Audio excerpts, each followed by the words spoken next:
5 अनुत्तरवासी देव विमान के देवों के मामले में जानेंगे। आपको उसमें ये पिक्चर दिखाई देगा जो 5 अनुत्तर देव विमान के नाम है। जयंत, फिर वैजयंत, ये अपने दिशा के हिसाब से हैं, बराबर इसी रूप में उसको जानना है। फिर अपराजित और विजय। अब उसके बाद बीच में, सबसे बीच में है सर्वार्थ सिद्ध। तो ये जो 5 अनुत्तरवासी के देव विमान है और ये सबसे ऊपर सिद्धशिला से 12 योजन नीचे ही स्थित है। तो इसके ऊपर कोई देवलोक या उनके देवों का स्थान, किसी भी देव का स्थान नहीं होता है। अब हम अनुत्तर मतलब होता है अनुत्तर विमान में रहने वाले देव। तो अभी हम उनके बारे में जानेंगे। अभी हम अनुत्तर देव विमान में रहने वाले देवों के मामले में जानेंगे। तो नव ग्रह से ऊपर असंख्य योजन जाने के बाद, ये अनुत्तर विमान नव ग्रह के ऊपर असंख्य योजन जाने के बाद अनुत्तर नाम का प्रत्यय आता है। अब अनुत्तर का मतलब क्या है? अन उत्तर, मतलब जिनके उत्तर में कोई नहीं है। समझ में आया? जिनके उत्तर में अब कोई भी देव नहीं है, मतलब ये देवलोक का अंतिम प्रतर है, इसलिए इस प्रतर का नाम ही है अनुत्तर। वहाँ सर्वोत्कृष्ट मतलब सबसे उत्कृष्ट, इससे बड़े विमान पूरे देवलोक में या 14 राजलोक में कहीं भी नहीं है। ये सर्वोत्कृष्ट ऐसे 5 अनुत्तर विमान आए हुए हैं। मध्य में एक इंद्रक विमान है और चारों तरफ एक एक ऐसे 4 विमान। जो भी बीच में विमान होता है, जो भी देवलोक में, उसको इंद्रक विमान कहा जाता है। और उसके चारों तरफ जितने भी विमान होते हैं उन सबको सामान्य विमान कहे जाते हैं।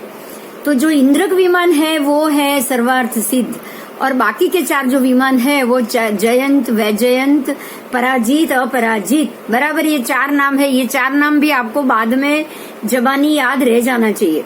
इंद्रक विमान की पूर्व दिशा में विजय, दक्षिण में वैजयंत, उत्तर में जयंत और पश्चिम में जयंत और उत्तर में अपराजित।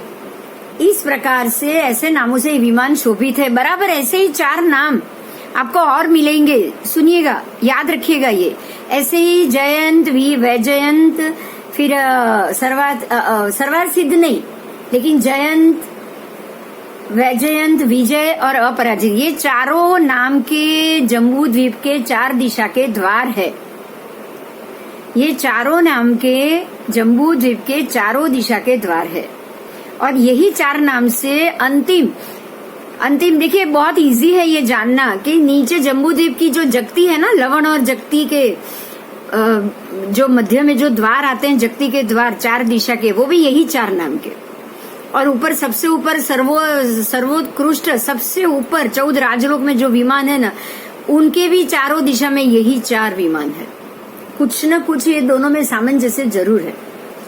तो ऐसे नामों से ये विमान शोभित है और सबके बीच में सर्व अर्थ को सिद्ध करने वाला सर्वार्थ सिद्ध। अब इनके यहाँ जो देव है उनके सर्व अर्थ सिद्ध हो चुके और अब ये दूसरे ही भव में मोक्ष में जाने वाले हैं। विजय आदि 4 विमानों के देवों का आयुष्य 31-32 सागरोपम का भी होता है, लेकिन सर्वार्थ सिद्ध के विमान के देवों का जीव जगन्य हो या उत्कृष्ट हो, यहाँ कोई जगन्य उत्कृष्ट नाम नहीं है। यहाँ इनकी आयु 33 सागरोपम की फिक्स है, बस। सर्वार्थ सिद्ध के देव विमान के देवों की आयु 33 सागरोपम ही है, ना घटेगी ना बढ़ेगी। बाकी के आसपास के विमानों में या 31 कम से कम और 32 ज्यादा से ज्यादा। ओके, अब ये विमान वाले देव कैसे हैं? तो पहले संग्रहण वाले, प्रथम संग्रहणी, फिर स्वयं उज्जवल संयम की आराधना वाले, खुद स्वयं उज्जवल संयम की आराधना करने वाले होते हैं। अल्प भवी, अब इनको ज्यादा भव नहीं करना है। अगर सर्वार्थ सिद्ध में है तो एक ही भव, और बाकी के विमान में है तो भी 2 या 3 भव बस यहाँ उत्पन्न होते हैं। कर्म भूमि में उत्पन्न हुए शुभाशय वाले, सम्यक दृष्टि, शुभ लेश्या वाली स्त्रियां भी यहाँ उत्पन्न होती है। यहाँ स्त्री भी जन्म ले सकती है, लेकिन यहाँ पे सिर्फ पुरुष के रूप में ही, देव के रूप में ही आएगी। बराबर, इनको यहाँ कोई देवी नहीं है।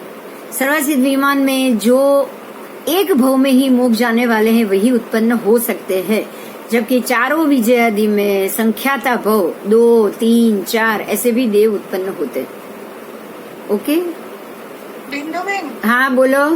અહીંયા એવું લખ્યું છે કે સ્ત્રીઓ પણ આવું સાધ્વીજી મહારાજ સાહેબ પણ અહીંયા ઉત્પન્ન થઈ શકે, તો બીજી એવી કોઈ જગ્યાઓ છે કે જ્યાં સ્ત્રી ઉત્પन्न ના થઈ શકે? मतलब ये है कि स्त्री तो कहीं भी उत्पन्न, यहाँ हो सकती है तो नीचे के देवलोक में भी हो ही सकती है।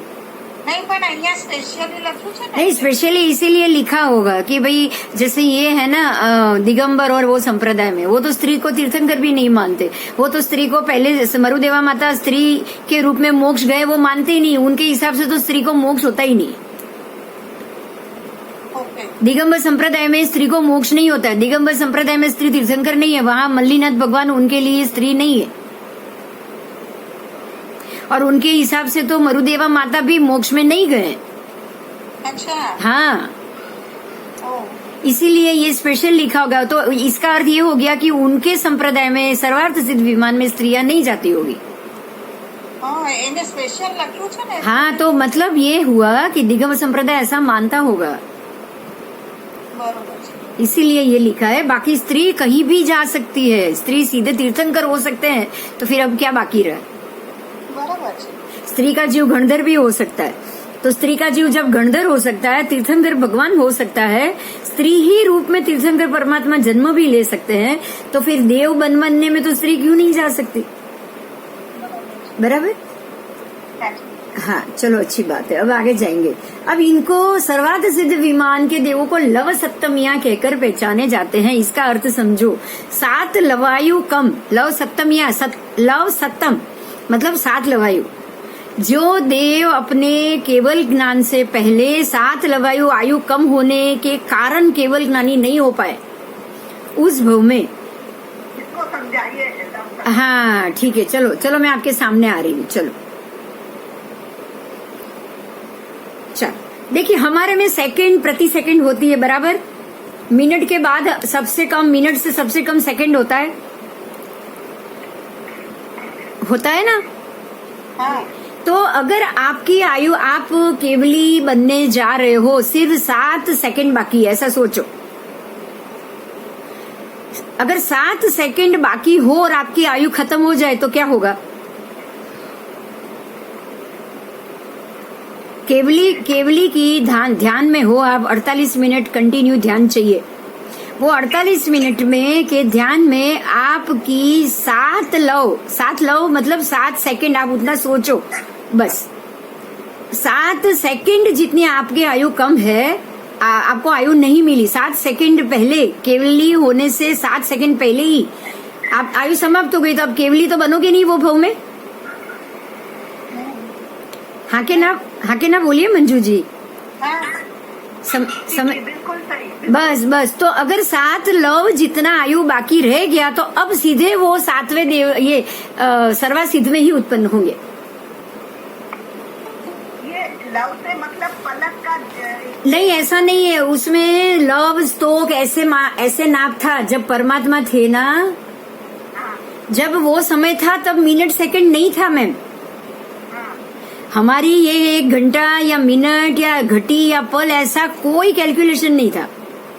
जो मैंने आपको काल का प्रमाण बताया ना, उसमें लव, ये सब शब्द, स्तोक, प्राण, ये सब शब्द आए थे। आप वो पेज एक बार वापस देख लीजिएगा, आपके पास पेज है। हुआ था ना? हाँ बस, तो उसमें जो सेकंड प्रति सेकंड होती है ना, सेकंड से भी प्रति सेकंड, वो प्राण है, फिर स्तोक है, उसके बाद लव है। सबसे सूक्ष्म है प्राण, उसके बाद है स्तोक, उसके बाद है लव। तो आप ऐसा समझ लो कि उनकी 7 सेकंड जितनी आयु बाकी रह गई, आयु समाप्त हो गया, और केवल ज्ञान बनते बनते 7 सेकंड की देरी थी। तो अब तो इनके ऊपर कर्म बहुत कम है। अब आपको इसको दूसरे पॉइंट से सोचना है कि क्या आयु पूरी हो गई थी, 7 सेकंड बाकी और आयु पूरी हो गई, तो ये क्या गलती से हुआ था? नहीं, ये उनके वो जीव केवली की प्रक्रिया में थे, वो श्रेणी चढ़ रहे थे, वो जीव श्रेणी चढ़ रहा था, लेकिन सत्ता में अभी भी एक आयु बाकी थी। बात समझ में आ रही है मेरी? हाँ बरोबर છે, समझाई। उनकी सत्ता में पड़ा था आयु भोगना, अभी उनका एक भव बाकी है, उनको नहीं पता है। वो तो केवली के लिए श्रेणी चढ़ गए, उनको तो यही लगा कि मैं इसी जन्म में केवली हो जाऊं, लेकिन आपके सत्ता में अभी भी एक जगह जन्म लेना बाकी है। देवगति बाकी थी, तो वो सत्ता में देवगति का उदय होगा ही होगा, तो वो देवगति का उदय उनको 7 सेकंड पहले ही रोकेगा। अगर वो 7 सेकंड पहले नहीं रोके तो वो केवली हो जाए, फिर तो उनको भव ही नहीं लेना है। तो ये इनको આપણે મહાવીર ભગવાનને પારણું કરાવવાવાળા શેઠ હતા, वो 12वें देवलोक परमात्मा के टाइम बाकी હતો। हाँ, એમને तो घणું હતું, वो तो 12वें देवलोक, वो तो अभी घूमेंगे, लेकिन ये जो श्रेणी से गिरते हैं, या अब सीधे मरुदेवा माता का एग्जाम्पल लीजिए। मरुदेवा माता का आयु और केवल दोनों साथ में हुआ है, क्योंकि उनका अंदर सत्ता में कोई गति जानी बाकी नहीं है, अभी उनको कोई भव करना बाकी नहीं था। लेकिन जो जैसे मरुदेवा माता को हुआ, ऐसे ही 7 सेकंड से पहले अगर किसी की आयु पूरी हो जाए तो वो जरूर सर्वसिद्ध देवलोक में उत्पन्न होंगे। उसके बाद एक भव बाकी, और वही फिर दूसरे ही भव में ये देव में उत्पन्न हो गए। अब 33 सागरोपम तक उनकी आयु बढ़ गई, मतलब उतना तो अब उनको समय और जीना पड़ेगा ना, एक ही सिर्फ 7 सेकंड के लिए ही, 7 लव के लिए अब उनको 33 सागरोपम तक रुकना पड़ेगा, क्योंकि ये आप कारण तो मूળ એમ જ કહેવાય ને કે એમના સત્તામાં એક बस एक ही कारण सत्ता में एक भव बाकी था, तो वो उसी वक्त उदय में आएगा। हाँ, मतलब उनका एक ही आयु तो एक ही जगह लेनी बाकी थी। उनका देव गति अगर मनुष्य गति अगर होती ना, सीधी मनुष्य गति होती तो उसी भव में हो जाते, अगर देव गति बीच में नहीं होती तो। देवायु नहीं होता ना तो मनुष्य में हो जाता। देवायु नहीं होता तो ये 7 लव चूक गए, इसको बोला जाता है कि 7 लव चूक गए, इसलिए लव सप्तमिया नाम से जाने जाते। तो जो भी लव सप्तमिया हो, जो 7 लव से चूक जाए, वो सीधा सर्वार सिद्ध में उत्पन्न होंगे। अब ये 33 सागरोपम आयु भोगने के बाद ही इनकी मुक्ति हो पाएगी। ठीक है, हम नहीं जानते हैं कि हमारे सत्ता में क्या बाकी है, और वो श्रेणी चढ़ गए।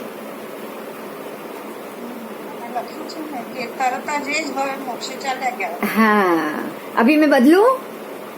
अभी प्रश्न है मंजू जी? हाँ, चलो, नहीं। बस हाँ, का मतलब यही है कि एक पल का कितना महत्व है। अरे पल का ही नहीं, एक समय का महत्व है। एक पलक झपकने में सैकड़ों समय निकल जाते हैं। हाँ, तो चलो अभी आगे ये लव सप्तमियां कहकर पहचाने जाते हैं, क्योंकि अबद्धायुष्क, अबद्ध आयु वो उपश्रम श्रेणी में चढ़े हुए उन देवों को पूर्व भव के किए हुए तप में अथवा ध्यानादि में यदि छठ का तप या सप्त लव प्रमाण ध्यान अधिक होता तो वे तद्भव में सीधे मोक्ष में ही चले गए होते। देखो अब यहाँ पे ध्यान दिया है अबद्धायुष्क उपश्रम श्रेणी, क्योंकि उनकी अभी तक वो अबद्धायुष्क उपश्रम श्रेणी में है, ये उपशम श्रेणी में चले गए, क्योंकि उनके सत्ता में अभी भी आयुष्य भोगना बाकी है। अबद्ध आयु का मतलब समझ में आ रहा है? अबद्ध आयु मतलब अभी तक उन्होंने वो जो सत्ता में पड़ा हुआ आयु है, वो उनको बांधना बाकी है, तो वो बांधना बाकी है, तो बांधने के बाद उसको भोगना बाकी। अब वो सबसे पहले देवगति का आयु बांधेंगे, उसी समय उपशम श्रेणी में मरने से पहले देवायु बांधेंगे। देवायु जो था ना वो सत्ता में आ जाएगा, जो सत्ता में पड़ा है ना वो उदय में आ जाएगा। इसलिए उसको अबद्धायु कहा जाता है, अबद्धायुष्क। अबद्धायुष्क इसीलिए आयुष्क जो आयु कर्म बाकी है वो समझ रहे हैं कि मैंने तो ये बांधा ही नहीं है। अब हुआ क्या, जो अब तक जो इसी भव में ये उपशम श्रेणी से नीचे गिरने वाले महात्मा की बात है, अभी इसी समय में इतने समय तक इसी भव में जो कुछ भी उनका जो पुण्य कर्म था, अगर वो मोक्ष नहीं गए तो यही पुण्य कर्म उनको देवायु भोगने के लिए काम में आएगा।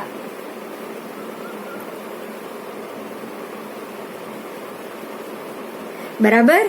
तो अब ये सीधे देवायु में जाएंगे।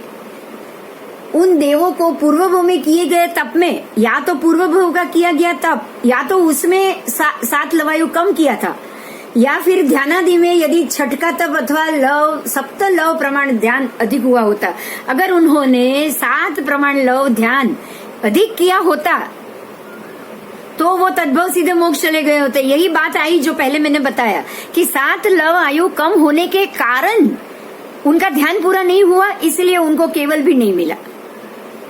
क्लियर हुई मेरी बात?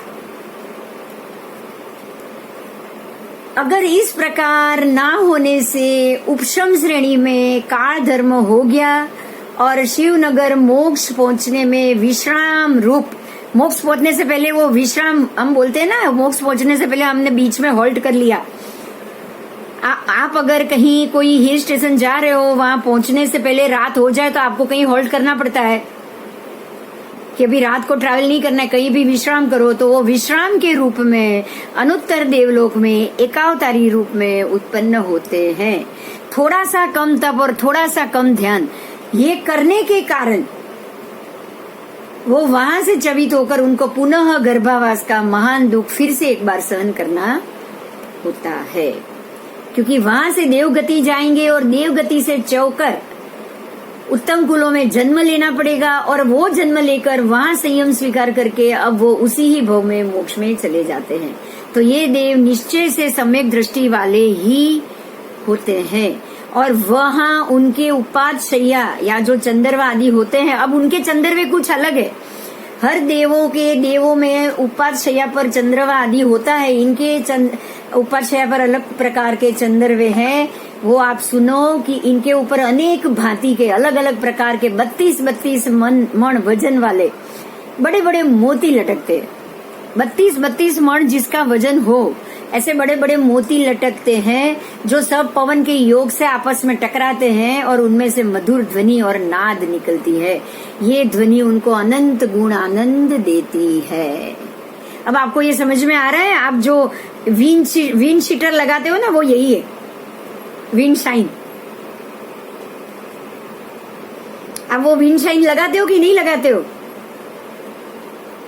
जो हवा से हिले तो इसमें टकराव घंटी का आवाज आता है, विंड चाइम बोलते हो उसको, विंड चाइम। हम भी छोटे बच्चे के जो पारने होते हैं ना, उसके ऊपर ऐसे ही पहले झूमर लगाते थे ताकि वो हिले तो जैसे वो हिले आवाज आए, वो बच्चे को लगे कि कोई मेरे आसपास है, उसको खुशी मिलती है। इसी प्रकार से इनके शैया के ऊपर 32 मण वजन के मोती लटकते हैं, और वही मोती जब आपस में टकराए 32 मण मतलब कितनी घंट की जैसी आवाज आएगी, आप सोच लो। तो वो टकराते हैं तो घंट की तरह वो भी बजने लगते हैं। कोई प्रश्न है? ओके, चलो। वे सब पवन से योग से टकराएंगे और उसमें से मधुर ध्वनियां निकलेंगी। अब आगे चलेंगे। इन अनुत्तरवासी देवों में कोई भी सेव्य सेवक का भाव नहीं होता। इस विमान में बसने वाले देव प्रायः विषय सेवन से रहित ही रहते हैं, क्योंकि यहाँ भव स्वभाव से ही अल्प संक्लेश तथा स्वस्थ एवं शांत होते हैं। बराबर। अनुत्तरवासी देव, अभी सुनिए एक और बात जो मैंने कल आपको बता दिया था, पर वो आप सुनो। अनुत्तरवासी देव एक करवट से शैया में लेटे हुए द्रव्य गुण पर्याय की चिंतन की गंभीर विचारणा में समय व्यतीत करते हैं, क्योंकि इनको अभी संयमित है, सम्यक दृष्टि है, केवल ज्ञान की श्रेणी में चढ़ते चढ़ते अटके हुए हैं, तो स्वाभाविक है कि इनके अंदर ज्ञान और ज्ञानावरण और दर्शनावरण तो बहुत हद तक कम हो गया है, बराबर। तो अब ये क्या कर रही है, यहाँ द्रव्य गुण पर्याय के चिंतन में है। वो उनको जो पहले जाना है, पहले सुना है, वहां बैठे बैठे समवसरण के भगवान के दर्शन भी कर लेते होंगे, तो दर्शन करते करते उनकी देशना भी सुन लेते होंगे। अब वो समवसरण का दर्शन कर सकते हैं ना, जो भी विचरित तीर्थंकर परमात्मा हो, तो फिर उनकी देशना भी तो वो सुन सकते हैं। तो जैसे उनकी देशना भी वहां लेटे लेटे सुनते हैं, तो लेटे लेटे द्रव्य गुण पर्याय की चिंतन की गंभीर विचारणा में वो अपना समय व्यतीत करते हैं। वो किसी से बात नहीं कर सकते क्योंकि वो वहां नहीं जा सकते, लेकिन वो खुद परमात्मा की बात सुन के वो जो शब्द आते हैं ना, उनके वही शब्द के ऊपर चिंतन में चले जाते हैं और गंभीर विचारणा में अपना समय व्यतीत करते हैं। इनमें से 33 सागरोपम वाले देव, मतलब सर्वात सिद्ध के देव, 16.5 सागरोपम तक, उसके आधे कर लो, आधे समय तक तो एक ही करवट में सोए रहते हैं। मतलब जैसे वो एक करवट लेकर सोए हैं, आधे 16.5 सागरोपम खत्म हो गए, उसके बाद 16.5 सागरोपम के बाद दूसरी करवट ली, तो वापस फिर से करवट बदलने की उनको जरूरत नहीं पड़ती। तो एक ही करवट में उनका 32-33 सागरोपम का आयु खत्म हो जाता है, एक ही करवट, बराबर। अब ये सारी चीज कहाँ से, हाँ बोलो। આમાં પહેલા એવું હતું છે કે એમને પેલા મોતી ટકરાય ને એટલે અનંત ગુણો આનંદ આવે, हाँ। એ બધામાં તો એ પડ્યા જ ન હોય। अरे ये पांचों देवलोक के लिए लिखा है, ये पांचों विमान के लिए लिखा है, अनुत्तरवासी को नहीं है। बाकी के 5 देखो, ये भी प्रायः लिखा है। सुनिए, दूसरा भी पढ़ो आप। इस विमानों में बसने वाले देव प्रायः करके विषय सेवन से रहित, प्रायः का है, मतलब जो बाकी के 4 अनुत्तर वाले हैं उनमें तो ये विषय सेवन की इच्छा होती होगी। जिनको संख्यात भव करने हैं, बाकी के संख्यात भव करने वाले भी बाकी के 4 विमान में तो जाएंगे ही जाएंगे।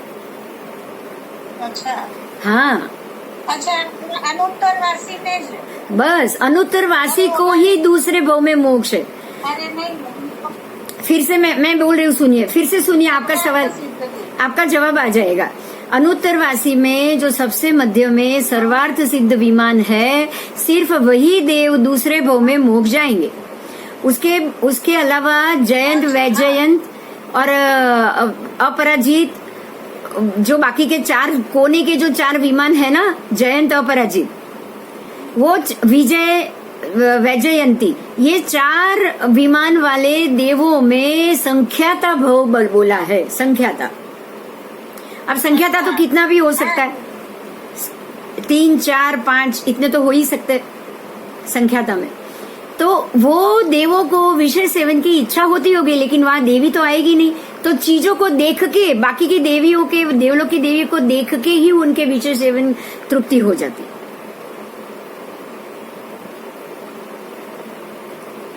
समझ में आया?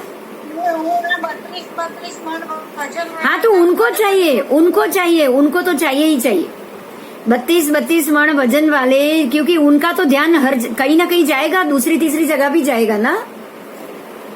अच्छा, ये है ना माटे, हाँ, तो बदू ओला नहीं, आप देखो विमानो लिखा है, आप अभी नहीं पढ़ सकोगे, बाद में उसको थोड़ा सा चौड़ा करके पढ़ लेना। विमानों में, अनुत्तर के अच्छा। विमानों में, मतलब वो 5 विमान नहीं, बाकी के 4 विमान के लिए बोला है।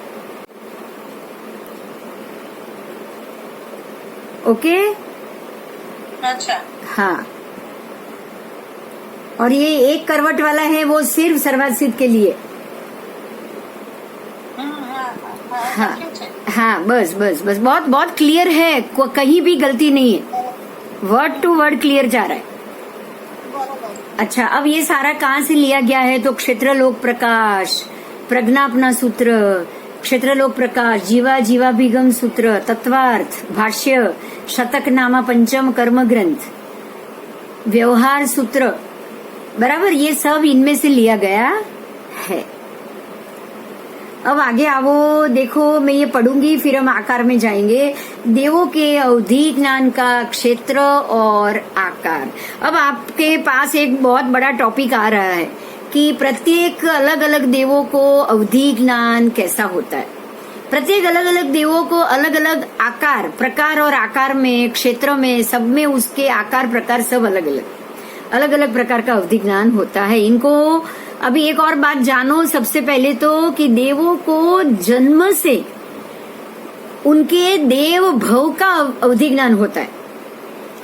जो कर्म ज्ञानावरण का कर्म कम हुए हो और वो जो अवधि ज्ञान हुआ हो वो वाला अवधि ज्ञान नहीं। ठीक है, समझ में आ रहा है ना? ये है कल्पो प्रपन्न देवलोकों का जो मृदंग का आकार है। कल्पो प्रपन्न मतलब 12 देवलोक में। फिर ये है ज्योतिष का जो झल्लरी आकार का होता है, इसको झल्लरी बोला गया। डमरू, दोनों डमरू ही है, दोनों ऐसे ही, ये भी डमरू की तरह बजता है घंट जैसा। इसको झल्लरी आकार कहा जाता है, झल्लरी आकार।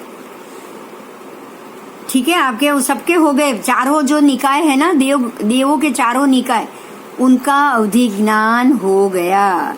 तो देवों का अवधि ज्ञान का क्षेत्र अब हम उसको जानेंगे। सिद्धांत में जब भी शब्द आए आपको उसको आगम में समझना है, क्योंकि आगम की भाषा को ही शास्त्रों में सिद्धांत कहा गया है। तो अगर कहीं लिखा हुआ है सिद्धांत में तो आपको ये समझना है कि ये आगम की बात हो रही है। तो आगम में मति, श्रुत, अवधि, मनपर्यव और केवल, ये 5 ज्ञान बताए गए हैं। और इन ज्ञानों में सभी ज्ञानों का समाविष्ट हो जाता है। अब इन ज्ञानों में ही सर्व प्रकार के ज्ञान आ गए।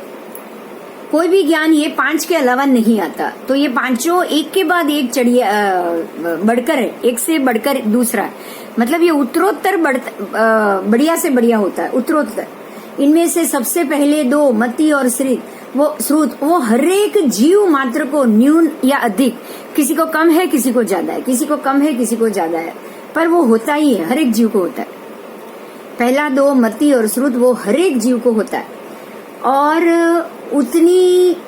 इतनी भी ज्ञान चेतना के कारण, बस इतने ही मति और श्रुत के कारण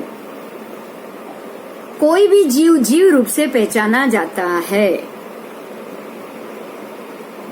अन्यथा वह अजीव है।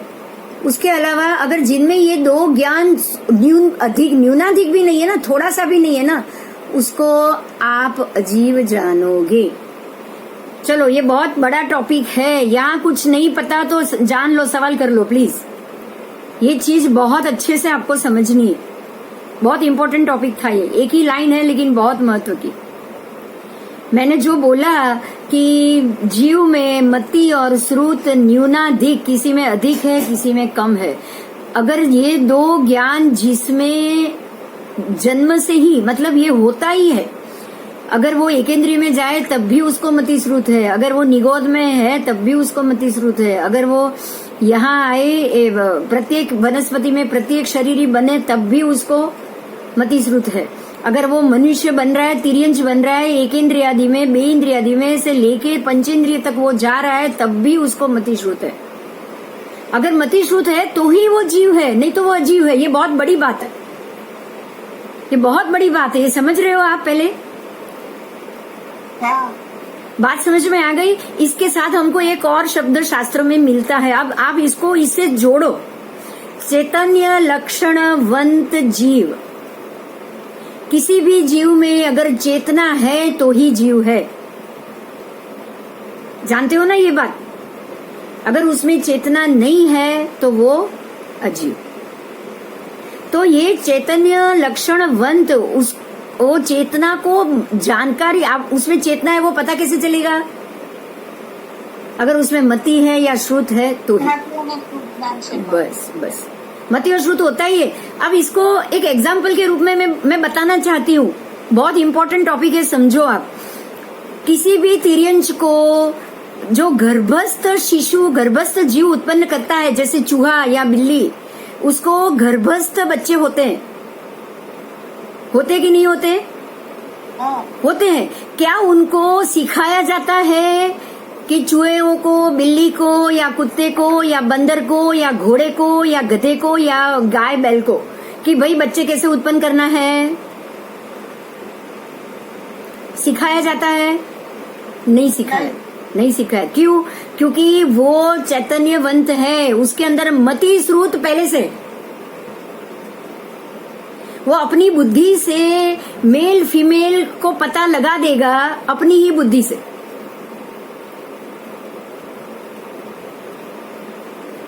समझ में आ रही है मेरी बात? देखिए, आहार संज्ञा, अब 4 संज्ञा लो, आपको ये सारी चीज पता है। आहार संज्ञा, भय संज्ञा, मैथुन संज्ञा और परिग्रह संज्ञा। कीड़ी चींटी को बताया जाता है कि तू अनाज का दाना उठा और अपने दर में इकट्ठा कर, उसको सिखाया जाता है क्या? नहीं, और इतने सारे कीड़ी इकट्ठे मिलके एक मंकोड़े को या एक किसी अनाज को या किसी बड़े बड़े से दाने को उठा के चलते हैं क्या? सब लोग वो उतना खाने वाले हैं? नहीं, लेकिन परिग्रह संज्ञा है बस। तो आहार संज्ञा, भय संज्ञा, मैथुन संज्ञा, परिग्रह संज्ञा हर एक जीव को अपनी मति और श्रुत में पड़ी हुई मिलेगी ही मिलेगी। अब ये एग्जाम्पल के बाद ये सेंटेंस क्लियर हो गया? कोई प्रश्न नहीं है ना अभी? नहीं। बस बस। तो जो जीव है ना, उसके अंदर मति स्रोत है। आप इतना समझ लो, किसी में ज्यादा है तो किसी में कम, उसमें मति स्रोत है। और ये मति स्रोत के कारण ही वो अपने अपने कर्मों को घटाता हुआ स्थावर से, सूक्ष्म से निकल के स्थावर में, स्थावर से निकल के त्रस में से निकल के प्रत्येक में जाता वो मनुष्य तक, पंचेंद्रिय, संगनी पंचेंद्रिय तक पहुंच सकता है। अपने कर्मों को चढ़ाता बढ़ाता घटाता करते हुए। ओके, चलो। तो जो वही अन्यथा वो अजीव है। उसके साथ ही अवधि आदि 3, अब ये 2 ज्ञान तो हो गए, अब बाकी के 3 ज्ञान की बात की है। तो बाकी के अवधि आदि पीछे के जो 3 ज्ञान है, वह विशिष्ट गुण की भूमिका पर पहुंचने के बाद ही प्राप्त होता है। भव से अवधि ज्ञान है वो देव नरक को, वो यहाँ नहीं आएगा, वो भव प्रत्ययिक है। वो तो कोई भी देव भव में गया तो उसका अवधि ज्ञान आएगा ही आएगा। कुछ समय तक का, आगे के पीछे के भव तक का, वो सब वो जान सकते हैं, वो भव प्रत्ययिक है। लेकिन ज्ञान खुलने के, बाकी के गति के सभी जीवों को अगर उसको ज्ञान चाहिए, अवधि ज्ञान चाहिए, तो उसमें ज्ञान विशिष्ट गुण की भूमिका पर बिना पहुंचे बिना उसको प्राप्त नहीं हो सकता। उसमें अंतिम केवल ज्ञान तो 14 राजलोक तथा अलोक के भी सभी पदार्थ को समझना। केवली भगवंत खाली राजलोक को नहीं देखते हैं, वो अलोक को भी जानते हैं। अलोक के भी सभी पदार्थों को आत्म साक्षात देखते हैं। इसीलिए वो बताते हैं कि अलोक में षड द्रव्य नहीं है। अगर वो देखेंगे नहीं तो बताएंगे कैसे?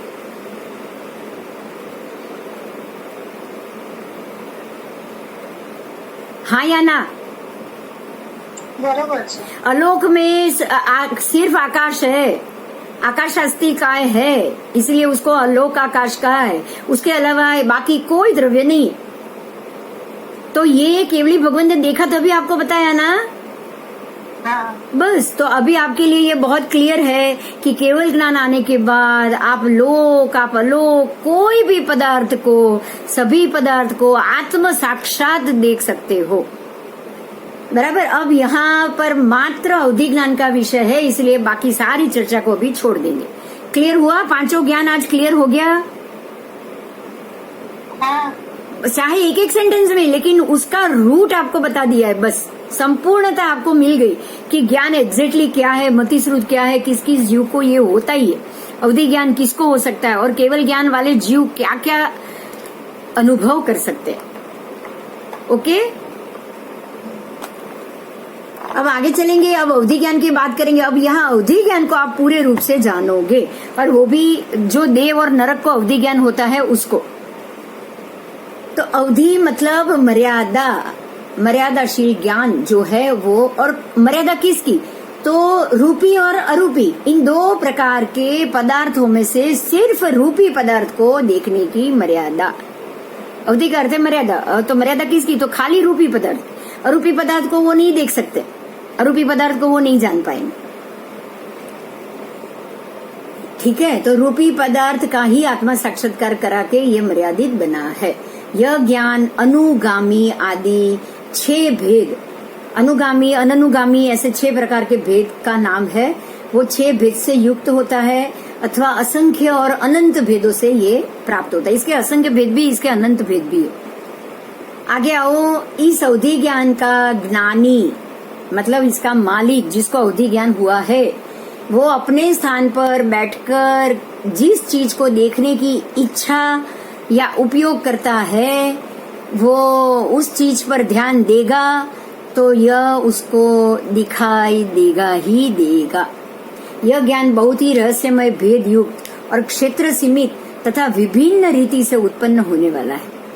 मतलब इसकी मर्यादा बहुत है, उसकी सीमितता बहुत है। किसको हो सकता है, किसको नहीं हो सकता है, इसको मर्यादा, हर किसी में मर्यादा आ जाएगी। देव भव में उत्पन्न होते ही अवधि ज्ञान का उदय हो जाएगा। और यह भव प्रत्ययिक अवधि ज्ञान कौन से देवों में किस प्रकार से कितनी मात्रा में मिलता है उसको हम जानेंगे। अब यहाँ सिर्फ आपको खाली देवों में ही नहीं, नरक में भी है ना देवों, तो व्यंतर देव, भवनपति देव नारकी में, फर्स्ट पहली नारकी में, तो साथ साथ में उनका भी आपको बताया जाएगा। तो अवधि ज्ञान का संस्थान आकार, संस्थान का आकार मतलब संस्थान, वो जो उनका जो अवधि ज्ञान का खुद का संस्थान वो कौन से आकार में है, तो नारकी का अवधि क्षेत्राकार तिरेंदा तरणु होता है, जो हमने सबसे पहले पिक्चर देख लिया था। यह काष्ठ के समूह से बनाया हुआ सीधा तरल तैरने का त्रिकोण आकार का जलयान साधन, जो मैंने आपको बोला पहले ही, ये नाव जैसा है। जलयान साधन ये नाव जैसा है, जो एक तरफ से बिल्कुल त्रिकोण है, त्रिकोण बना हुआ, एक तरफ से थोड़ा सा संकुचित है और दूसरी तरफ से बिल्कुल चौड़ा। तो नरकों में इस प्रकार का अवधि ज्ञान होता है। अब भवनपति का आकार देखेंगे तो पल्ले आकार है, पल्ले आकार, पल्ले मतलब जो प्याला होता है वो आकार का। यह लाट देश में उपयोगी धान्य मापने का प्याला, वो शब्द उसको उपयोग किया गया है, जो ऊंचा होने के साथ साथ नीचे से भी चौड़ा पर ऊपर से थोड़ा सा छोटा। हम प्याला देखते हैं ना, ग्लास, और ये इसमें उल्टा है, हमारे ग्लास में ऊपर चौड़ा है, नीचे छोटा है, ये नीचे से चौड़ा है, ऊपर से छोटा है, ऐसा पल्ले है।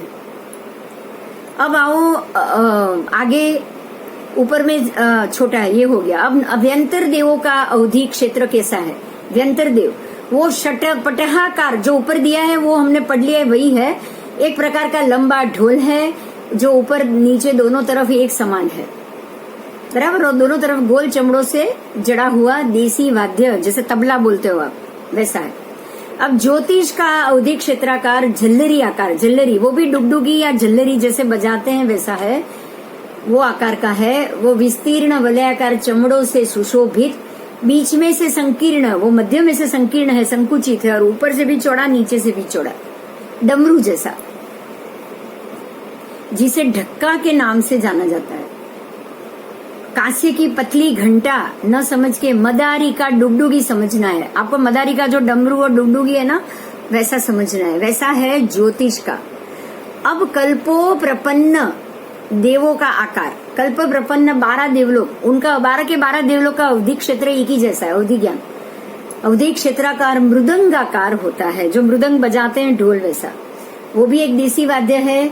इसका एक ओर का मुख गोल है और दूसरी ओर का विस्तीर्ण है और दूसरी ओर का संकुचित, संकीर्ण है, लेकिन गोलाकार चमड़े से सुशोभित मुख वाला होता है, जिसकी पीठ बीच से ऊंची होती है, जो आपने देख लिया है आगे। ये पांचों के मैं फिर से आपको पिक्चर बता रही हूँ, ये पांचों का आकार जो आपने अभी जाना ना, वो आ गया, बराबर।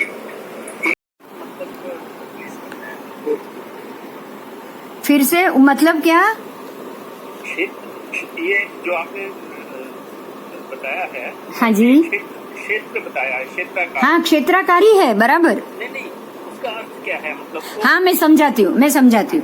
पहले ये आकार समझ में आ गया ना। अब आपको देखो, उनको जो अवधि ज्ञान होता है ना, वो जैसे कि ये नारकी, अब नारकी के जीवों का ऐसा अवधि ज्ञान होगा, मतलब नजदीक की चीज उनको चौड़ी दिखेगी, दूर जाते जाते वो साइड से पूरा घटता जाएगा। क्षेत्र घटता जाएगा, अवधि क्षेत्र। समझ में आया? बरोबर। अब इनका अवधि क्षेत्र कैसा होगा, तो ऊपर नीचे आसपास सारा एक जैसा होगा, खाली आगे जाते जाते वो थोड़ा संकुचित हो जाएगा। बस दूर जैसे जैसे दूर जाएंगे ना, जैसे रोड कैसा होता है, दूर जाते ही संकुचित हो जाए तो आपको साइड की चीज दिखेगी नहीं। ठीक है। ठीक है, आजकल हाईवे पे आपको पता होगा साइड में कैसी वॉल बन जाती है। हाँ। बस आपको यही समझना है, जैसे ये डमरू है तो यहाँ चौड़ा है, वापस बीच में छोटा हो गया, वापस आगे जाते चौड़ा हो गया। ये जो सारा बॉर्डर का एरिया है ना, वो दीवार आ गई, बस बिल्कुल दीवार आ जाएगी, उनको दिखाई नहीं देगा। પણ આ તો સ્કૂલના બેન્ચ જેવું જ છે। नहीं, डमरू डमरू डमरू ડમરૂની બાજુમાં। हाँ, वो बैल जैसा बताया है, पर वैसा उन्होंने लिखा ना, फिर आगे ऐसा नहीं है, मदारी के डमरू जैसा ही समझना है। એટલે તમે હિન્દુબેન એમ કહો છો કે આ જે સમજો જ્યોતિષના ज्योतिष के देव जो है, हाँ। उनको डमरू आकार जितना है उनका अवधि ज्ञान ऐसा है, वो इतने आकार, उतना ही उनको दिखेगा। बस उनको इतना क्षेत्र, अवधि क्षेत्र का आकार इतना है, वो ये आकार में ही देख पाएंगे। मतलब ये आकार में जितना जो कुछ दिखेगा उतना ही उनको दिखेगा। हाँ, बस बस देखो देखो, मैं दूसरे रूप से समझाऊं। अगर वो सीधे सामने देख रहे हैं तो ये आकार में उनको पीछे का कुछ नहीं दिखेगा। अगर उनको पीछे का देखना है तो पीछे मुड़ना पड़ेगा, तो पीछे इतने आकार तक वो देख पाएंगे। मतलब क्या है कि ये ज्ञान से नहीं है ना, ज्ञानावरण कम नहीं हुआ, अवधि ज्ञानावरण कम नहीं है उनका, જન્મથી છે। इनका अवधि ज्ञान क्षेत्र प्रमाण है। तो जो भी ज्योतिष में जन्म लेंगे उनको उनके अपने अपने क्षेत्र के एरिया में उनको बराबर यहाँ तक के एरिया, और वो ऐसे ही एरिया को देख पाएंगे, दूसरे एरिया को नहीं। समझ। बस ऐसे ही नारकी में तो खाली उतना ही देख पाएंगे, जो भी आपको झल्लरी आकर बताया ना, वही। क्लियर हुआ? अब आओ, 9 ग्रहवेयक को अवधि ज्ञान कैसा है। देखो, ये पुष्प चंगेरी 9 ग्रहवेयक को ऐसा अवधि ज्ञान है।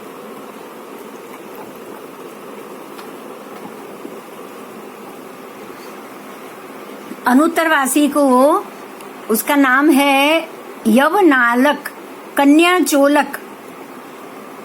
आकार ऐसा है इसलिए उसको कन्या चोलक बोला गया है। मतलब किसी फ्रॉक, किसी कन्या का कपड़ा हो ना, ड्रेस हो ना, इसलिए कन्या चोलक। चलो अब अभी इनके अवधि ज्ञान को जानेंगे। समझ में आ गया? ग्रहवेयक का आकार पुष्प चंगेरी अर्थात गुंफित पुष्पों से सीखा पर्यंत भरी हुई चंगेरी। मतलब हम जो फ्लावर वास बोलते हैं ना, वैसा फ्लावर वास। बराबर परिधि सह छाप के साथ, वो जो चारों तरफ से गोल हो, ऐसा उनका अवधि ज्ञान ऐसा होता है 9 ग्रहवेयक। फिर अनुत्तर देवों का अवधि क्षेत्र यवनालक, अपर नाम कन्या चोलक। प्राचीन काल में पैरों की घूंटी तक की बनावट का फ्रॉक जैसा आकार, जो आज भी आप पूरा गाउन देखोगे तो बिल्कुल ऐसा होगा, स्त्री का गाउन होगा ना, बस इस प्रकार का अवधि क्षेत्र होगा। अब इससे ये साबित होता है कि इसमें स्त्री के सिर का भाग छूट जाता है। मतलब वो सिर का भाग जैसा गोल ऊपर शेप आ जाए ना, वैसा अवधि ज्ञान नहीं होता है। तो गले से लेके पैर तक का जो स्क्वायर चौरस एरिया है, वैसा उसका चौरस अवधि ज्ञान का क्षेत्र होता है। अब ये देव वहां से लेकर अंतिम 7वीं नरक तक के तलवे तक देख सकते हैं। अब इनका जगह बता दिया। अब 9 ग्रहवेयक तो एकदम ऊपर है, वहां से 12 के 12 देवलोक आ गए। 12 देवलोक के बाद तिर्यक लोक आया, तिर्यक लोक के नीचे 7वीं नारकी आई। मतलब वो 9 ग्रहवेयक से अंतिम 7वीं नारकी तक सब कुछ देख सकते हैं। ये सारा उनमें आ गया। जैसे वो आ गया ना, पूरा 14 राजलोक का पुरुष आ गया कि नहीं आ गया, ऊपर से लेके नीचे तक सब आ गया। अब शेष रहा इसके ऊपर का एकमात्र सिद्ध क्षेत्र स्थान। अब इनको खाली ऊपर का सिद्ध क्षेत्र स्थान है ना, वो दिखाई नहीं देगा,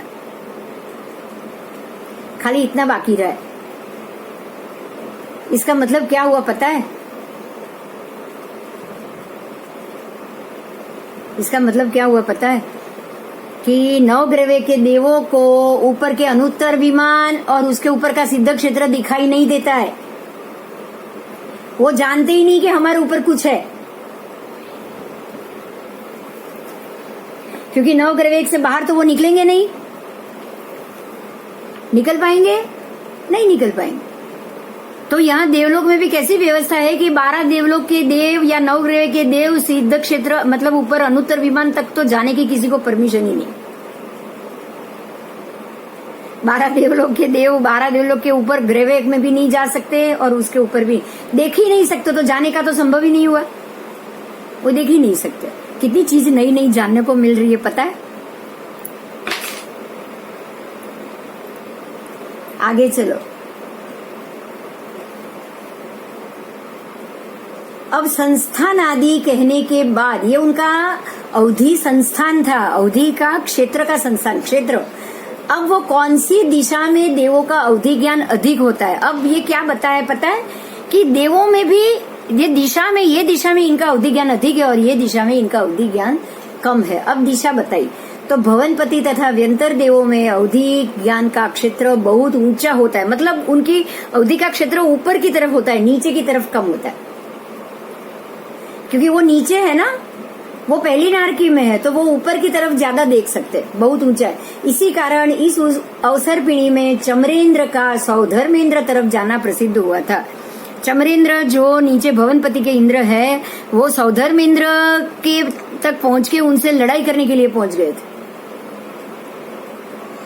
और तिरछे में अल्प है और ऊंचाई में स्वविमान ध्वजा तक ही देख सकते हैं। ऊंचाई में वो वैमानिक निकाय का था, गलती हो गई। मैं फिर से बोलूंगी, भवनपति तथा व्यंतर देवों में अवधि ज्ञान का क्षेत्र ऊपर में बहुत है, ऊंचाई में बहुत है, तिरछे तथा नीचे बहुत अल्प है।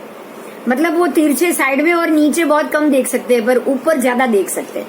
अब वो वैमानिक निकाय के देवों का अवधि क्षेत्र नीचे ज्यादा है, क्योंकि वो ऊपर रहते हैं ना, 14 रातलोक में वो ऊपर रहते हैं, इसलिए वो नीचे ज्यादा देख सकते हैं। कल्याण आदि प्रसंग में अवधि ज्ञान से तीर्थंकर का जन्माधिक हुआ देखकर वो नीचे आ जाते हैं। और तिरछे में अल्प है तथा ऊंचाई में उससे भी ज्यादा अल्प है, अपनी विमान की ध्वजा तक ही देख सकते, उससे ज्यादा नहीं। समझ में आ रही है मेरी बात? समझ में आ रही है? नहीं तो प्रश्न करो। देखो भवनपति और जो व्यंतर देव है ना, वो पहली नारकी के नीचे रहते हैं। क्लैरिटी दूं मैं आपको, वो पहली नारकी के नीचे रहते हैं, तो इसीलिए वो अपने से ऊपर देख पाएंगे, ऊपर ज्यादा देख पाएंगे, नीचे बहुत कम देख पाएंगे और साइड में तो बहुत कम, क्योंकि सबका ऐसा सीधा ही जा रहा है अवधि ज्ञान। तो वो ऊपर ज्यादा देखेंगे, नीचे कम देखेंगे। अब जो वैमानिक देव है वो नीचे ज्यादा देखेंगे। जो 12 देवलोक तक के जो वैमानिक देव है, 9 ग्रह तक के, वो नीचे सब नीचे नारकी तक देख पाएंगे, लेकिन ऊपर अपने विमान से ज्यादा ऊपर नहीं देख पाएंगे। मल्टी स्टोरी बिल्डिंग देखते हैं हम, ग्राउंड फ्लोर पे रह के ऊपर ज्यादा दिखता है भवनपति को जैसे। हाँ, पर आप में उसमें ऊपर वाले को, मध्य वाले को तो ऊपर भी ज्यादा दिखता है, नीचे भी ज्यादा दिखता है ना। यहाँ वैसा नहीं है।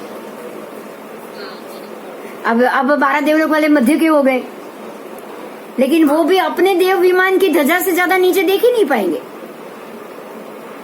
अगर देखे तो पहुंच जाए ना वहां पे, वो पहुंच ही ना पाए, इसलिए उनको दिखाई नहीं देता। वो यही समझते कि हमारे ऊपर कुछ है ही नहीं।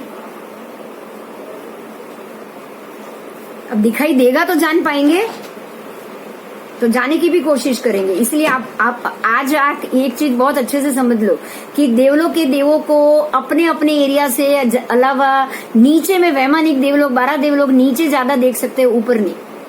और भवनपति और नारकी वाले अगर पहले नारकी में है तो वो अपने नीचे बहुत कम, 7वीं नारकी तक बहुत कम देख सकते हैं। 7वीं नारकी तक तो वो देख ही नहीं पाए, लेकिन नीचे बहुत कम एरिया में देखेंगे, साइड में भी कम एरिया में दिखेंगे, ऊपर के एरिया में ज्यादा देखेंगे। तो ऊपर के एरिया में तो हम लोग आ गए, तिर्यक और वो सब एरिया में तो हम लोग आ गए, ऊपर हम लोग तो ऊपर ही आ गए। इसलिए भवनपति और वहां के देव, इसलिए वो धर्णेन्द्र या नागलोक के नाग कुमार देव या फिर ये जो मेघ कुमार देव, ये सारे पृथ्वी पे बहुत जल्दी आ जाएंगे, और आएंगे तो उनका तांडव होगा ही होगा। किसी को तकलीफ देनी हो, किसी को प्रॉब्लम करनी हो, तो व्यंतर व्याण व्यंतर तो यही तो देव है जो ये सारे ये जो ब्लैक मैजिक और ये सब करके साधते हैं। वो देव कौन है? एक ही विशक देव, व्यंतर देव और वाण व्यंतर देव, जो पहले से ही मति से नुकसान करने वाले। उनकी बुद्धि वही है कि भाई जो मेरे दोस्त है उसका फायदा करो और जो मेरा दोस्त नहीं है उसका नुकसान करो। बराबर? अब इनमें आएगा ना, जैसे नाम आएगा ना वैसे हम विगत करेंगे। अभी मैं बोलूंगी ना तो वापस भी यही हो जाएगा कि भाई आपने कुछ भी बोल दिया। ठीक है, तो जैसे ही नाम आएगा, अभी हम 8 व्यंतर और वाण व्यंतर ऐसे 16 प्रकार के देव है। वो 8 व्यंतर है, 8 वाण व्यंतर। जब उनकी डिटेल जाएंगे ना तब एक एक भूत पिशाच ये सब नाम आ जाएंगे।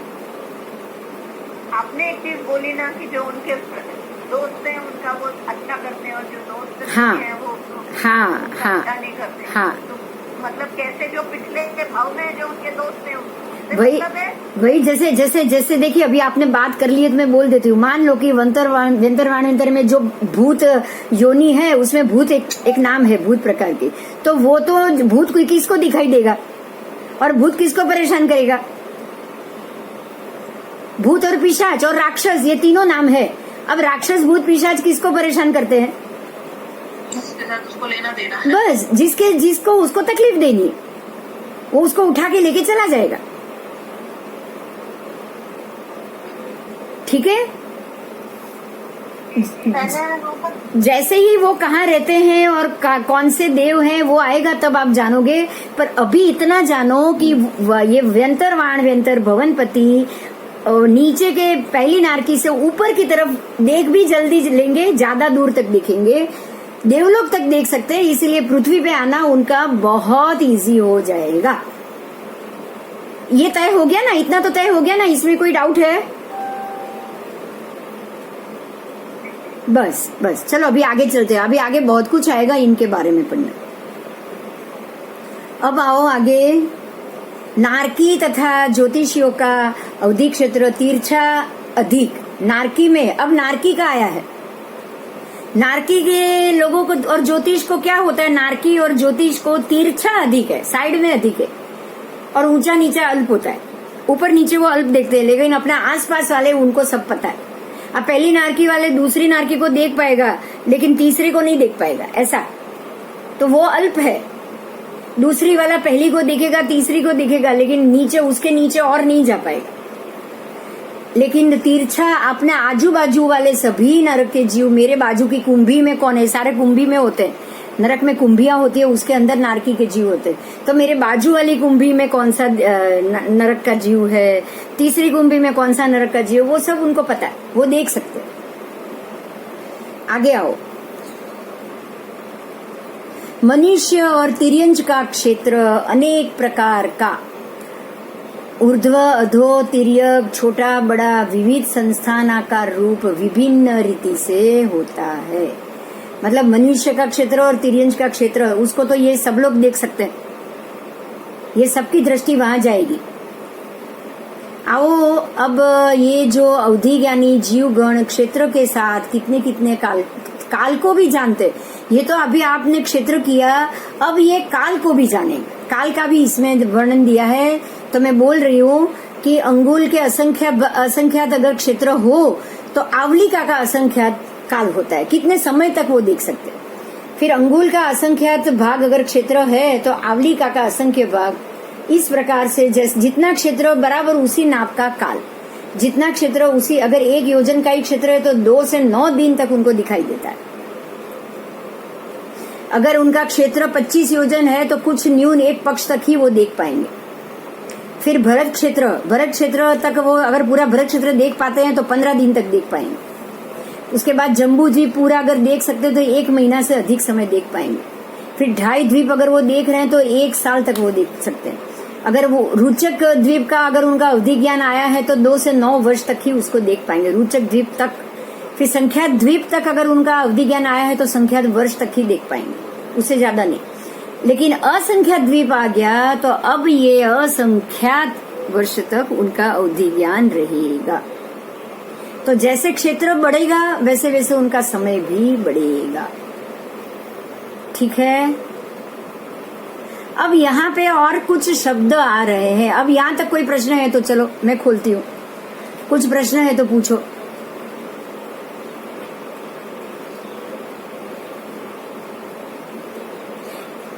बोलो, है कोई प्रश्न कि आगे जाऊं मैं? ठीक है, चलो अभी हम आगे चलते हैं। फिर देखिए यहाँ पे एक पिक्चर आया है, आपको ये पिक्चर देखना है। यहाँ कुछ इच्छा करेगी, इसीलिए उनको काय प्रविचारी का है। उसके बाद स्पर्श काय में भी ये काया भोगने के बाद ही संतुष्टि होगी, जब तीसरे चौथे देवलोक में खाली स्पर्श से संतुष्टि हो जाए। तीसरे चौथे देवलोक में स्पर्श कर लिया, उनकी विषय की इच्छा खत्म हो गई। पांचवे छठे देवलोक में रूप प्रविचारी, मतलब खाली देख लिया बस, बात खत्म। देवी को देखने से ही उनकी भोग की इच्छा पूरी। इसके ऊपर जाएगा तो सहस्त्र और महाशुक्र में शब्द प्रविचारी, खाली कानों में शब्द सुन लिए बस, उसकी आवाज सुन ली, ये बहुत सुरीली आवाज है, उनका मन संतुष्ट हो गया। उनको उससे ज्यादा कोई शरीर के विषय भोग की इच्छा नहीं होगी। उसके ऊपर आओ मन प्रविचारी। 9, 10, 11, 12 तो खाली मन से ही सारा सुख भोग लेते, मन से ही। उनको सामने देवी भी नहीं चाहिए, उनको सामने देवी भी नहीं। अब ये सारे शब्दों को अगले चैप्टर में दिया है, इसलिए मैंने आपको समझा दिया है। अब इसके बाद प्रश्नोत्तरी है, तो जो आपने जाना है, जो सुना है, सिर्फ उसी के प्रश्न। 7वीं नरक સુધી જોઈ શકે। 12वें देवलोक वाले जीव 7वीं नारकी तक का एरिया देख सकते हैं, 7वीं नारकी तक का। वो तो सप्तम नारकी को भी देखते हैं।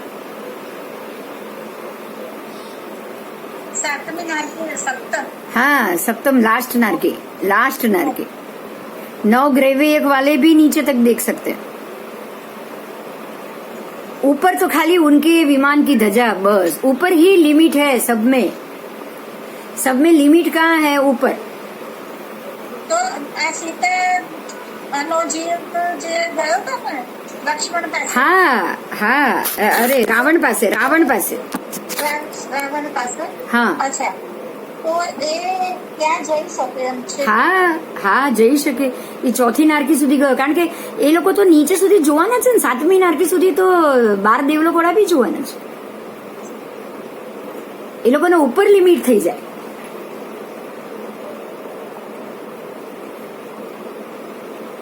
नव ग्रेवेयक वालों को ज्यादा बढ़ गया, क्योंकि वो 12 देवलोक भी उनमें शामिल हो गया, 9 ग्रेवेयक खुद भी शामिल हो गया। लेकिन 12 देवलोक वाले को 9 ग्रेवेयक छोड़ के नीचे तक दिखाई देगा, બરોબર। बस। ઉપરનું નહીં દેખાય नहीं, उन लोगों को ऊपर का नहीं दिखाई देता, उनको पता ही नहीं ऊपर 9 ग्रेवेयक है। છે, ખબર જ। हाँ, देखे अब देख ही नहीं सकते तो जाने की भी बात नहीं हुई। देखे तो वहां जाए। તો ત્યાં આગળ એવું બીજા બધા લોકોને પેલા એમ કહે છે ને કે આગમો વાંચતા હોય આ લોકો સર્વાત સિદ્ધવાળા, वो तो सर्वार सिद्ध वाले को तो क्या है पता है। अगर आप आगम का पाठ कर रहे हो, मान लो कि अभी यहाँ आप नीचे आगम का पाठ कर रहे हो, तो वो तो वहां से आप पे ध्यान लगा के आप जो शब्द बोलेंगे वो सुन के भी वो पाठ कर लेंगे। देखो એવી રીતે વ્યવસ્થા નીચેના દેવલોકમાં પણ હશે ना ना ना ना ना ना, बिल्कुल नहीं। क्योंकि हाँ, क्योंकि वो वहाँ बैठे बैठे नहीं देख सकते, उनको वहाँ जाना पड़ेगा। अच्छा, ત્યાં ખાલી આ પૂજા વાળું છે પેલું આ જે उनका उतना ज्ञान का लेवल ही नहीं है। सम्यक दर्शन उतना स्ट्रांग है ही नहीं जितने ऊपर वाले को है। બરોબર છે। उनको आगम का मन नहीं करेगा, उनको और कोई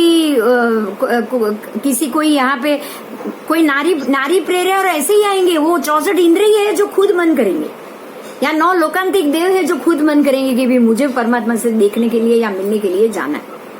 बाकी सारे देव तो हुक्म का पालन करते हैं बस।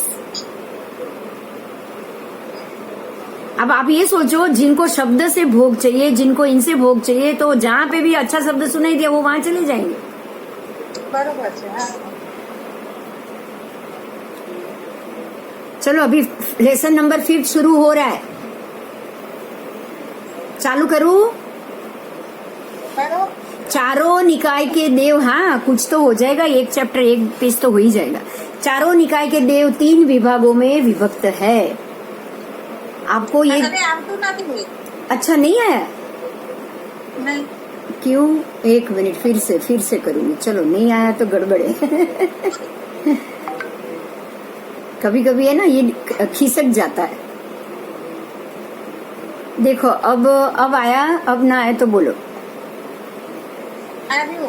बस, अब चारों निकाय के देव 3 विभागों में विभक्त किए गए हैं। जो 4 निकाय है, अब 4 निकाय कौन कौन सी, किसी को याद है तो बोलो। अभी तक बहुत शब्द आ गए, बहुत बार। देवों की 4 निकाय याद रह गई? પવનપતિ, જ્યોતિષી, બાળગંધર અને વૈમાનિક। बस, बहुत बढ़िया, बहुत बढ़िया। मुझे बहुत खुशी हो गई। ऐसे धीरे धीरे सबको, મારા સાહેબો તો એમ કે પહેલું પ્રાઇઝ। हाँ, फर्स्ट प्राइज। बस चलो, मैं भी कही दी दूं। क्योंकि ये 4 चीज वैमानिक, अब जैसे ही देव याद आएंगे ना, आपको ये 4 निकाय याद रह जानी चाहिए। बस, नरक में नहीं है ऐसी कोई व्यवस्था, लेकिन देवों में तो है ही। बराबर? चलो आगे। अब आपको चारों निकाय के देव 3 विभागों में विभक्त, अब इनके भी 3 विभाग है। अब कैसे 3 विभाग, तो यह बताएंगे। जैसे कि एक तो वे हैं जिनको देवियां भी है और प्रविचार भी है। देवियां भी है और प्रविचार भी जिनके पास। दूसरे वे हैं जिनकी देवियां नहीं है तो भी प्रविचार है। और तीसरे वे है कि ना देवियां है ना प्रविचार है। देखो, समझ में आ गई मेरी बात? इसमें हमने जो पिक्चर देखा था ना, वो पिक्चर में क्या था? देखिए, अब यही पिक्चर वापस यहाँ आ रहा है। वो जो शब्द प्रविचार, वो जो प्रविचार थे ना, जो शब्द आपने वो पिक्चर में देखा था। हाँ। शब्द प्रविचारी, रूप प्रविचारी, मन प्रविचारी। जो प्रविचार है वो कहाँ पे है? सिर्फ ये 12 देवलोक में। तो आपके पास अभी 3 विभाग हुए। एक तो ये है कि जिनके पास देवी भी है और प्रविचार भी है। देवी भी है और विषय सुख भोगने की पूरी तैयारी भी। प्रविचार का मतलब भोगने की तैयारी।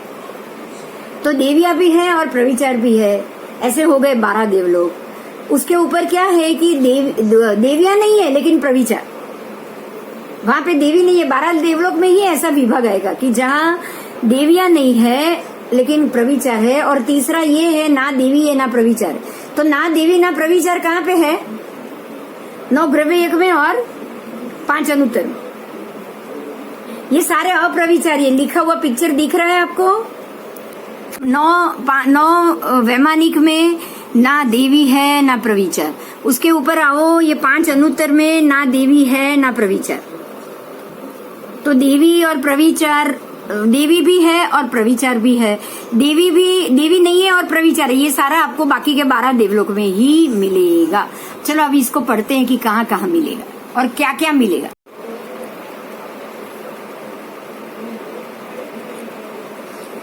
वे देव कौन से हैं जिनके देवी भी है और प्रविचार भी है?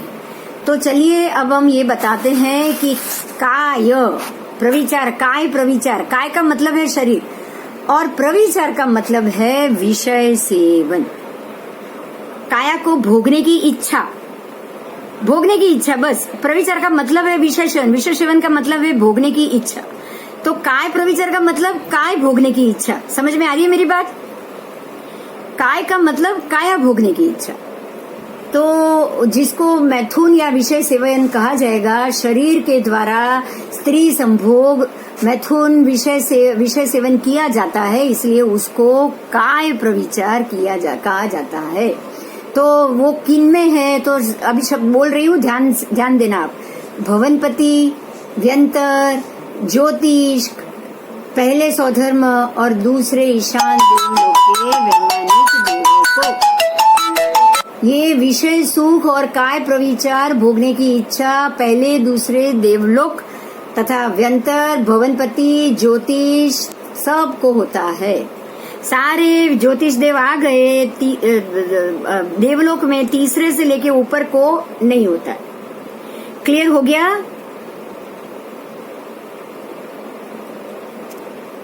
क्लियर हो गया? अब ये देव ये सभी मनुष्यों के समान काय प्रविचार करते हैं। इनको मनुष्य की तरह काया भोगने की इच्छा होती है। बिल्कुल मनुष्य में जो व्यवहार है वैसा सर्वांग देह शरीर द्वारा मनुष्य में मैथुन विषयों का उपभोग संभोग करते हुए ही उनको प्रसन्नता प्राप्त होती है। ये सारे देव जिस प्रकार से उनके देवलोक में देवियां होती है, उन देवियों से वो बिल्कुल मनुष्य की तरह ही विषय सेवन सुख काया को भोगने के तरीके से ही इनको प्रसन्नता होती, इसलिए इनको काय प्रविचारिका है। बराबर। तो इनमें सारे आ गए, भवनपति, व्यंतर, वाणव्यंतर, वैमानिक, ज्योतिष। वैमानिक में भी दो पहले और दूसरे देव विमान वाले। ओके, अब आगे जाएंगे।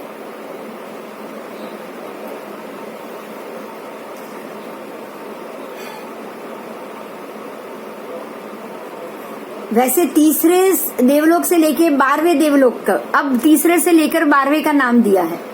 यहाँ पे क्या है कि देह प्रविचार नहीं है, देवी नहीं है, प्रविचार है लेकिन देवी नहीं है। तो कैसा होगा?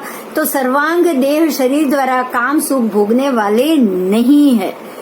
मतलब ये है कि ये कोई भी अन्य रूप से विषय सुख का अनुभव करेंगे। तो वो रूप, अन्य रूप कैसा है वो जानो। तीसरे सनत कुमार और चौथे महेंद्र स्वर्ग के देव को जब मैथुन संज्ञा उत्पन्न होगी तब वे देवियों के स्पर्श मात्र से ही मैथुन कर लेंगे।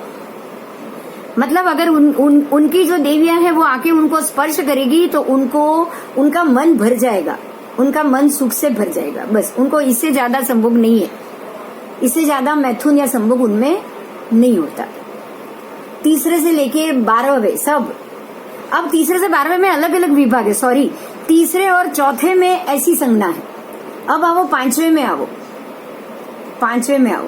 5वें ब्रह्म और छठे लांतक देवों में जब इसकी विषय सुख की इच्छा उत्पन्न होती है तब वे देवियों के मनोहर और सुंदर श्रृंगार तथा वेशभूषा से सज्जित रूप को ही देख लेते हैं। बस, इसलिए उनको रूप प्रविचारिका है। वो अपनी देवियों का चेहरा देख लिया, जैसे ही रूप देख लिया, उनका जो भी विषय सुख भोगने की इच्छा है वो पूरी हो गई। अब इनको उनके शरीर से कोई विषय सुख, विषय वासना भोगनी नहीं होती। ठीक है। अब 7वें और 8वें महाशुक्र तथा सहस्त्रार देवलोक में जब उनको प्रविचार की आकांक्षा उत्पन्न होती है तब वह देवियों के मुखार विंद से मनोहर विलास जनित मधुर संगीत, मतलब उनके मुख से शब्द सुन लेंगे। उनका बोलना, उनका गाना, उनका हंसना, उनकी ध्वनि आदि शब्दों से ही उनको प्रीति प्राप्त हो जाती। अब इससे ज्यादा उनको नहीं चाहिए। अब 9 और 10, 11 और 12, अब ये चारों देवलोक 9, 10, 11, 12, ये 4 देवलोकों के देवगण को जिस समय मैथुन प्रविचार का विचार होगा तब वह देवियों का संकल्प कर लेंगे। बस मन से याद कर लेंगे।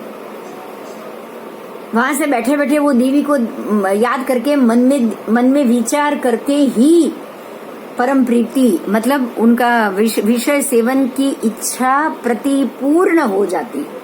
उनको ना उनको स्पर्श करना है, ना उनको रूप देखना है, ना मधुर ध्वनि सुनना है, कुछ नहीं। बस उन्होंने देवी को याद कर लिया और उनकी विषय सुख की इच्छा पूरी हो गई। और उसके ऊपर रहा आपका ये 9 ग्रवेयक, उनको तो कोई इच्छा ही नहीं है, कोई इच्छा उत्पन्न होगी भी नहीं होगा, इसलिए वो अप्रविचारी, उनको कोई देवी को भी याद करने की जरूरत नहीं और कोई भी इच्छा उत्पन्न होती नहीं है। बराबर। तो ये बाकी का आधा भी अभी पूरा कर लेते हैं। आओ,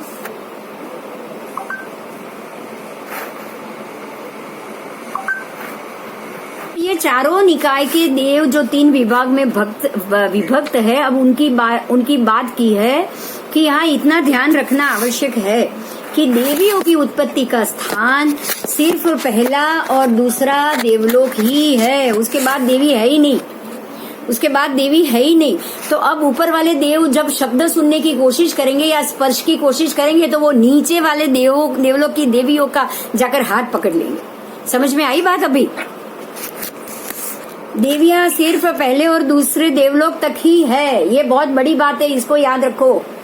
पहले और दूसरे देवलोक के बाद देवी का स्थान नहीं, उत्पत्ति नहीं होती, देवियां उत्पन्न नहीं होती। तो जब ऊपर वाले देवों को काम वासना विषय सुख की उत्सुकता के कारण उन देवताओं को अपनी और आदरशील जानकर तीसरे इत्यादि देवलोकों में रहे हुए देवों के पास दैवी शक्ति से स्वयमेव देवियां पहुंच जाएगी और उनकी इच्छा पूरी कर लेगी। ओके, अब ये पूरा जो आपने जाना है ना, उसका शॉर्ट में थोड़ा सा समझाया है, मैं बोल देती हूँ। पहले दूसरे देवलोक के देव तथा नीचे के 3 निकाय के देव काया से मैथुन सेवन करते हैं। तीसरे चौथे देवलोक के देव स्पर्श से मैथुन सेवन करते हैं, पर वहाँ देवियां है नहीं। पहले दूसरे देवलोक की देवियां उनके सामने उपस्थित हो जाती, चली जाती। 5वें 6ठे देवलोक के देवियों के रूप दर्शन से मैथुन सेवन करते, वो तो वहां बैठ के ही वो देवियों के रूप के दर्शन कर लेते और उनकी इच्छा पूरी। अब उनको यहाँ देवियों को यहाँ बुलाने की जरूरत नहीं पड़ती।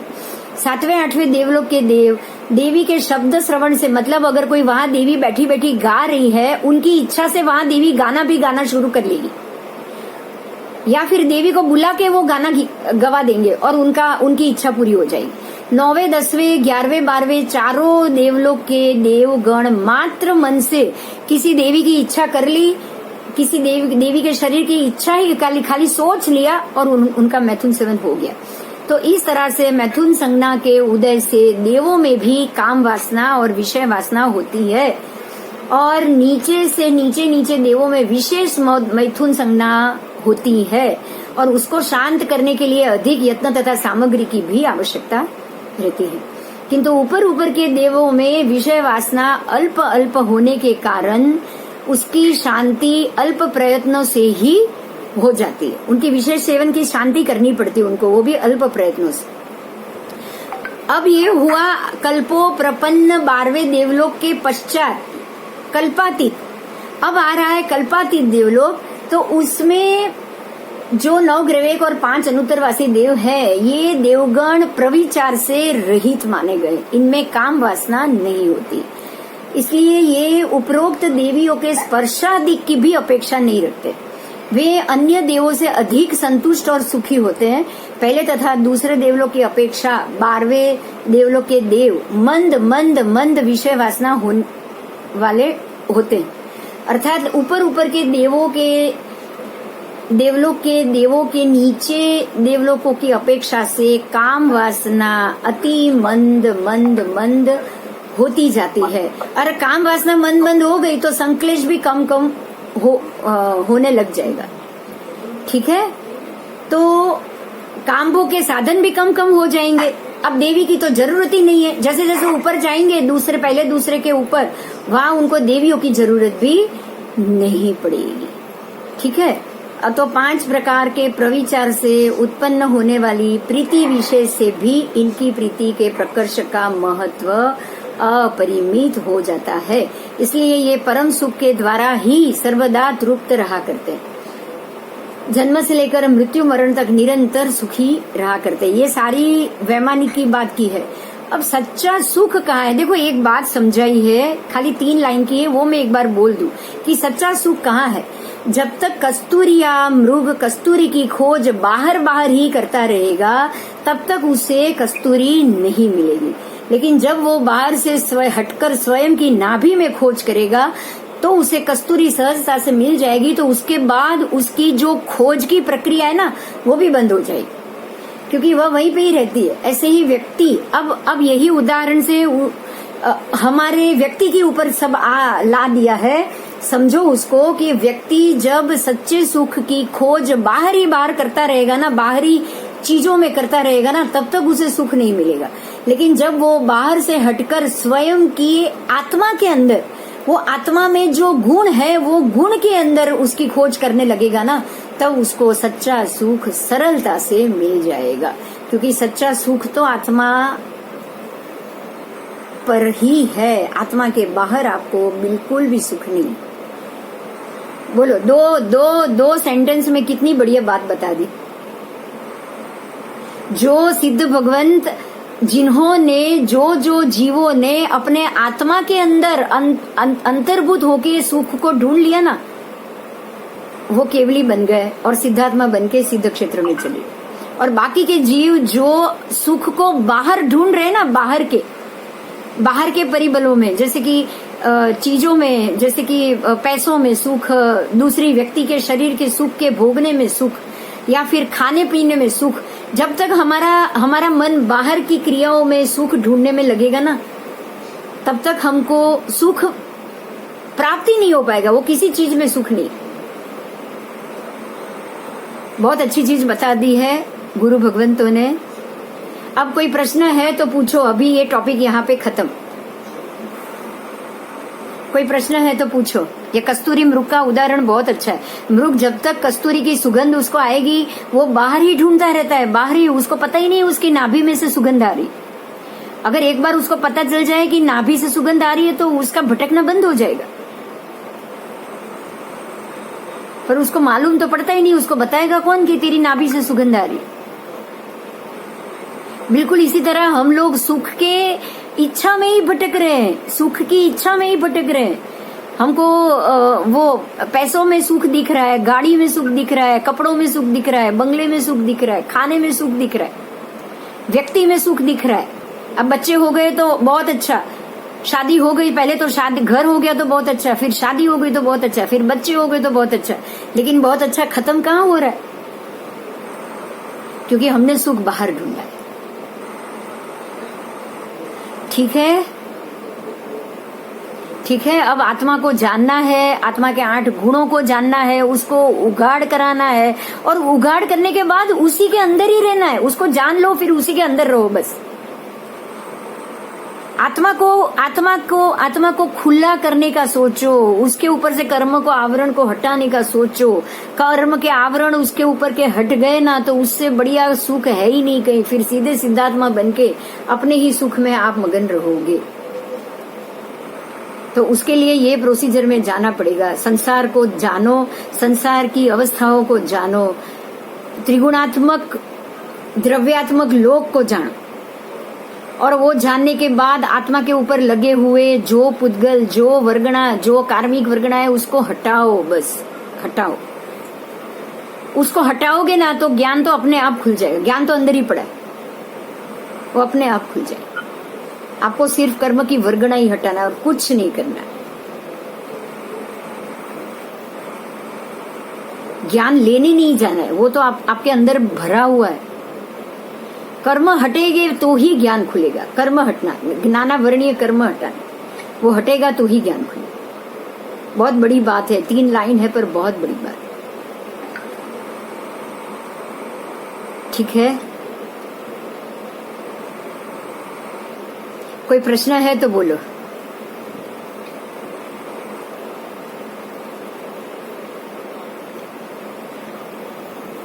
अभी 5वां चैप्टर शुरू हो चुका है। 5th चैप्टर आप पढ़ के आना। 2 दिन है हमारे पास, है ना? सैटरडे संडे 2 दिन है। कुछ काम है तो बता दो, कुछ कहना है तो बता दो, नहीं तो फिर सोमवार को मिलेंगे शाम को अपने रोज के टाइम पे। बराबर? ठीक है, ठीक है। जय जिनेन्द्र, जय जिनेन्द्र, जय, वेलकम। जय जिनेन्द्र। हाँ जी, हाँ जी। देवियों ने तो उठा भी जाए, देवों ने तो मनुष्य लोगों ना, मनुष्यनी स्त्रियों के साथ भी आके भोग करके भाग जाते हैं देव। हाँ, ये तो पेલું સાધ્વીજી ભગવાન તો છે ને। हाँ, वो आकर उनसे भी भोग करके भाग जाएंगे। क्योंकि पहले दूसरे देवलोक तक और वैमानिक, ज्योतिष, वाणवेंद्र, भवनपति, सबको शरीर से ही सुख चाहिए। उनको शरीर के भोग से ही सुख चाहिए। तो जैसे आपने ये सब भी तो सुना है, वो ज्योतिषी में चंद्रदेव खुद इनकी वो ऋषि थे ना, गौतम ऋषि, उनकी पत्नी अहल्या को आकर भोग करी तो गए थे। अच्छा। हाँ हाँ। फिर मुझे ये चीज समझ में नहीं आती कि जब यहाँ पर भी भोगे वहाँ भी भोगे तो फिर फर्क क्या है? क्या क्या है? यहाँ भी भोगे मनुष्य लोक में, उधर भी भोगे तो फर्क क्या है फिर? फर्क तो, अरे तभी तो आपको ऐसे मनुष्य देव तो बनना ही नहीं है। देखो मैंने आपको इससे पहले की क्लास में एक बात बताई थी कि अगर पूरी जिंदगी ब्रह्मचर्य का पालन किया होगा ना, और मन से जबरदस्ती किया होगा, अगर किसी विधवा ने या किसी जन्म टिप के कैदी ने, देखो दो चीज है, जो जन्म टिप का कैदी है, जो जेल में है, उसको स्त्री मिलेगी नहीं, और दूसरी जो विधवा होगी उसको पुरुष मिलेगा नहीं, हाँ या ना? तो जबरदस्ती ही वो ब्रह्मचर्य का पालन करेंगे तो वो तो देवलोक में जाएंगे ही जाएंगे। तो कौन से देवलोक में जाएंगे? कौन सा धर्म सोच के उन्होंने भोग नहीं किया? उन्होंने भोग किया नहीं या उनको मिला नहीं, पहले ये सोचो। मिला नहीं, उनको मिला नहीं है। अगर मिलता तो वो भी पूरा का पूरा अपना मन उसमें लगाकर भोगते। તો પછી ચક્રવર્તીના ઘોડાનું એવું આવે છે એને જબરજસ્તી પડાવે છે ને? हाँ, उनको जैसे चक्रवर्ती को अब एक बात और सोचो, चक्रवर्ती को 32,000 रानी है, तब भी वो चक्रवर्ती 32,000 रानियों से भोग करने के बाद भी उसी भव में मोक्ष में जाता है कि नहीं जाता है? जाता है। तो आपको ये सोचना है कि इतना अधिक भोग क्या उसने अपनी इच्छा से किए? नहीं, उसने इच्छा से नहीं किया है भोग। उसने जो व्यवहार था, चक्रवर्ती बनने का व्यवहार था, तो 32,000 कन्या मिलेगी ही मिलेगी उसको, क्योंकि जो 32,000 देश है वो अपनी कन्या को दे देंगे उसको। आप जो बड़ी शांति बोलते हैं ना, अजीत शांति बोलते हैं ना, इसमें है ही उसका सैन्य कितना, उसको पत्नी कितनी, उसको ये कितनी, ये सारी चीज। अच्छा, वो जो स्त्री रत्न है, वो स्त्री रत्न भी नारकी में जाता है। चक्रवर्ती का स्त्री रत्न वो 7वीं नारकी का पाप बांधता है, लेकिन वो स्त्री है इसलिए नियम 6ठी नारकी में जाएगा, क्योंकि स्त्री 7वीं नारकी में नहीं जा सकती। लेकिन चक्रवर्ती का स्त्री रत्न 14 रत्न में होने के बावजूद वो 7वीं नारकी में जाता है, क्योंकि उसको तो भोग की इच्छा में 24 घंटे रहना पड़ता है कि कब चक्रवर्ती मेरा भोग करे और कब मैं उसको संतुष्टि दूं। अच्छा, आप समझो, अभी बात निकली है तो समझो। चक्रवर्ती को स्त्री रत्न क्यों दिया जाता है? ताकि उसकी सारी थकान मिटा दे। दूसरी किसी भी स्त्री से जब पुरुष का भोग होगा तो वो पूरे शरीर को थकान लग जाएगी। लेकिन स्त्री रत्न, हाँ, स्त्री रत्न ऐसा रत्न है कि स्त्री रत्न को भोगने के बाद चक्रवर्ती का शरीर बिल्कुल तरोताजा हो जाता है, सारी थकान मिट जाती और उसके शरीर में शक्ति भर जाती। तो ये स्त्री रत्न का काम है। तो चक्रवर्ती जब भी उसको अधिक थकान वाला काम करना होगा तो सबसे पहले वो स्त्री रत्न का भोग करेगा, और स्त्री रत्न इसी इंतजार में होती है कि कब मैं ये भोग करूं, कब मैं चक्रवर्ती को अपना भोग करने दूं और उसको तरोताजा बनाऊं। इच्छा ना, क्योंकि ये उसका कर्तव्य है ना, ये उसका कर्तव्य है, ये उसका कर्तव्य है। यही कर्तव्य के कारण स्त्री रत्न मरने के बाद दूसरे अपने आने वाला भव 6ठी नारकी में जाती है। वो 6ठी नारकी में ही जाएगी, नियमा। ठीक है? શું કે એનો ઘોડો હોય ને, हाँ, એને જબરજસ્તી બ્રહ્મચર્ય પડાવે ચક્રવર્તીના ઘોડાને, हाँ, તો એ ચોથી દેવલોકમાં જાય છે એવું આવે છે। क्योंकि अगर चक्रवर्ती का घोड़ा भी अगर जबरदस्ती ब्रह्मचर्य तिर्यंज भी पालेगा तो वो देवलोक में ही जाएगा। ये बात तो सही, हाँ, देवलोकમાં ये बात तो सही है, देवलोकમાં बस। જાય, એ જબરજસ્તી પડાવે। जबरदस्ती भी आप अगर उसका होगा, उसका भोग सीमित हो जाएगा। अब आपको ये सोचना है कि अब उसका सम्यक दर्शन कितना खुला है। अगर अच्छा खुला है तो 8वें 9वें 10वें 11वें 12वें देवलोक तक भी जा सकते हैं। અચ્છા બરોબર છે જીવ ઉપર बस આધાર રાખે. बस वो जीव के ऊपर, वो जीव की अपनी क्षमता के ऊपर आधार. નહીં તો પછી નીચેના દેવલોક हाँ, नहीं तो नीचे के देवलोक में कि कहीं भी हो जाए. અચ્છા અને આ કેવા કર્મ કર્યા હોય તો આ ચક્રવર્તીનું રત્ન સ્ત્રી રત્ન બને એને કેવા કર્મ કર્યા હશે स्त्री रत्न तो आप, वो तो अशुभ, पुण्य तो हो गई, लेकिन मन से सम्यक दृष्टि और ये सब तो आएगी नहीं उसमें, क्योंकि भोग की इच्छा में उसको भोग की ही संतुष्टि करानी, હા उसको करानी तो भोग की ही संतुष्टि है.